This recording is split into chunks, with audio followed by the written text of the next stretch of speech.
नाजरीन, आज की इस गुफ्तगू में हम एक निहायत कदीम और दिलचस्प सवाल पर रोशनी डालने जा रहे हैं कि हज़रत आदम अलैहिस्सलाम की आमद से पहले इस कुरे अर्ज़ पर कौन सी मखलूक मौजूद थी। फिर जब हज़रत आदम अलैहिस्सलाम को जन्नत से ज़मीन पर उतारा गया तो उन पहले बसने वालों का क्या बना और उनके साथ क्या मामला पेश आया। अक्सर लोग ये जानना चाहते हैं कि हज़रत आदम और हज़रत अम्मा हव्वा अलैहिस्सलाम से कब्ल दुनिया की हालत क्या थी और ये ज़मीन किन मराहिल से गुजरकर वजूद में आई। इसी सिलसिले में ये सवाल भी किया जाता है कि क्या हज़रत आदम अलैहिस्सलाम से पहले कोई नबी दुनिया में तशरीफ़ लाए या नहीं। फिर ये कि हज़रत आदम अलैहिस्सलाम को जन्नत से ज़मीन के किस मकाम पर उतारा गया, उनकी तख्लीक मिट्टी से क्यों की गई और वो मिट्टी कहाँ से लाई गई। ज़मीन पर आने के बाद हज़रत आदम अलैहिस्सलाम ने ज़िंदगी कैसे गुजारी, जन्नत से रुखसती के वक्त उनके पास क्या चीज़ें थीं और आखिरकार उनकी वफ़ात कब और किस अंदाज में हुई। दोस्तों, सबसे पहले यह समझना ज़रूरी है कि दीनी मसादिर और मुख्तलिफ मुफक्किरीन व साइंसदानों ने इस हवाले से अलग अलग नज़रियात पेश किए हैं। कई आरा के मुताबिक हज़रत आदम अलैहिस्सलाम को ज़मीन पर भेजने से पहले इब्लीस को यहाँ उतारा गया था। वाक़या कुछ यूं बयान किया जाता है कि हज़रत आदम अलैहिस्सलाम की तख्लीक के बाद उन्हें जन्नत में मचके दिया गया और फरिश्तों को हुक्म हुआ कि वो ताज़ीमन सजदा करें, मगर इब्लीस ने तकब्बुर की वजह से इनकार कर दिया।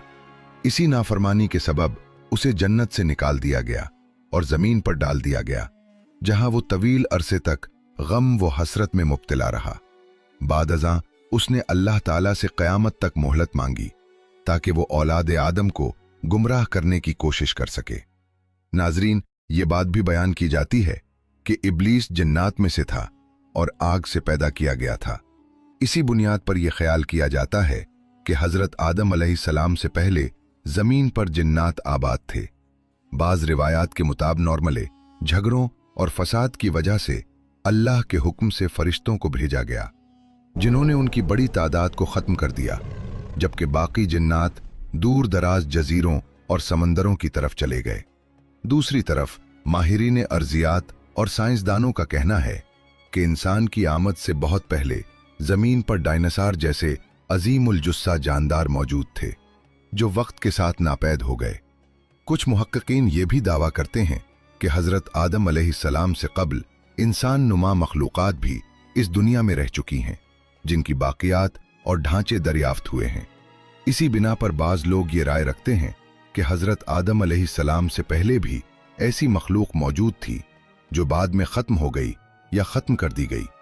कुछ आरा के मुताबिक एक ज़माने में ये सैयारा गैर अर्जी मखलूक़ात की सरगर्मियों का मरकज़ भी रहा। मुअज़्ज़ज़ सामीन, कुरान मजीद में सूरह हूद की एक आयत में ये मफ़हूम बयान हुआ है कि अल्लाह ताला ने ज़मीन और आसमान को 6 अदवार में पैदा किया और उस वक्त उसका अर्श पानी पर कायम था। इस बयान से ये तासुर मिलता है कि हज़रत आदम अलैहिस्सलाम से पहले ज़मीन की सतह पर सिर्फ पानी मौजूद था और वहाँ किसी जानदार मखलूक का वाज़े ज़िक्र नहीं मिलता।